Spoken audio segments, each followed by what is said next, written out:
दुनिया की राजनीति में एक के बाद एक तूफान आ रहे हैं। कल तक नेपाल की सड़कें जल रही थी, जहां युवाओं की बगावत ने संसद को आग के हवाले कर दिया और सरकार को घुटनों के बल ला दिया। और अब यूरोप का पावर हाउस फ्रांस भी उबल रहा है। राष्ट्रपति इमैनुअल मैक्रों की सरकार के खिलाफ लाखों लोग सड़कों पर उतर आए हैं। बजट में भारी कटौती के विरोध में पेंशन फ्रीज, हेल्थ स्पेंडिंग में कटौती और 2 नेशनल हॉलीडेज खत्म करने की योजना ने जनता को भड़का दिया है। क्या ये मैक्रो सरकार का अंत है? क्या एक और सरकार गिरने की कगार पर है, वो भी भारत के करीबी दोस्त की? आइए इस पूरी कहानी को खोलते हैं, जहां राजनीतिक आग फैल रही है और भारत भी इसकी चपेट में आ सकता है। तो दोस्तों चलिए सीधे फ्रांस की सड़कों पर पहुंचते हैं। 10 सितंबर 2025 को शुरू हुई ये प्रदर्शन ब्लॉक एवरीथिंग नाम से जाने जा रहे हैं। ये आंदोलन पहले ऑनलाइन फॉर राइट ग्रुप से शुरू हुआ, लेकिन अब लेफ्ट विंग्स, एक्टिविस्ट, अनार्किस्ट और ट्रेड यूनियंस ने इसे हाईजैक कर लिया है। लोग हाईवे ब्लॉक कर रहे हैं, गैस स्टेशन बंद कर दिए हैं, अमेजन डिपो तक पहुंच रोक दी गई है। पेरिस, लन, मार्सल और टोलू जैसे बड़े शहरों में बैरिकेड्स लगाए गए हैं।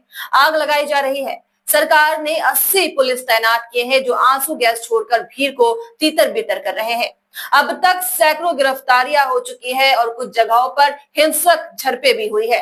प्रदर्शनकारी मैक्रो के इस्तीफे की मांग कर रहे हैं, क्योंकि उनका कहना है कि आम आदमी को बलिदान देने को कहा जा रहा है, जबकि एलिट क्लास मजे कर रही है। आपको बता दें कि ये सब बजट कट से शुरू हुआ है, जहां $50 बिलियन से ज्यादा की कटौती की प्लानिंग है। पेंशन 2026 तक फ्रीज, हेल्थ बजट में कमी और नेशनल हॉलीडेज को कम करना, ये सब शामिल है। हाल ही में मैक्रो की सरकार नो कॉन्फिडेंस वोट में गिर चुकी है और नए पीएम सेबेस्टियन लेकार्नो को अभी अभी ऑफिस मिला है, लेकिन यह प्रोटेस्ट उनका बैप्टिज्म ऑफ फायर साबित हो रहा है। ट्रेड यूनियंस ने 18 सितंबर को नेशनल स्ट्राइक का ऐलान किया, जो और बड़ा तूफान ला सकता है फ्रांस में। अब सवाल ये है कि क्या फ्रांस की सरकार गिरने वाली है?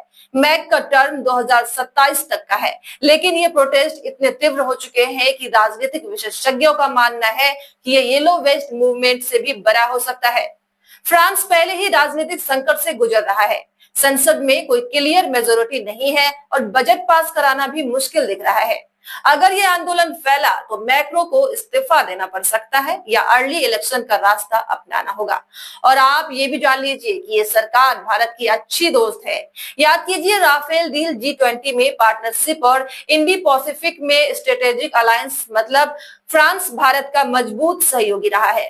अगर यहाँ सरकार गिरती है तो भारत की विदेश नीति पर असर जरूर पड़ेगा, खासकर डिफेंस और ट्रेड में। अंत में सवाल भारत पर आता है कि अब भारत क्या करेगा, क्योंकि हमारे पड़ोसी देशों में सरकारें गिर चुकी है। नेपाल में अस्थिरता, बांग्लादेश में हाल के प्रदर्शनों से पावर चेंज, श्रीलंका में इकोनॉमिक क्राइसिस से सरकार बदल चुकी है। मित्र देशों में भी ऐसी ही हालत है। फ्रांस जैसे सहयोगी उबल रहे हैं। भारत को अपने विदेशी नीति मजबूत करनी होगी, डिप्लोमेटिक सपोर्ट बढ़ाना होगा और घरेलू स्तर पर इकोनॉमिक स्टेबिलिटी सुनिश्चित करनी होगी, ताकि ये आग भारत में ना फैले। क्या मोदी सरकार तैयार है इस ग्लोबल वेव के लिए, जो लग नहीं रहा? हालांकि इस बात का जवाब वक्त ही देगा, लेकिन एक बात साफ है, दुनिया बदल रही है और भारत को सतर्क रहना जरूरी है।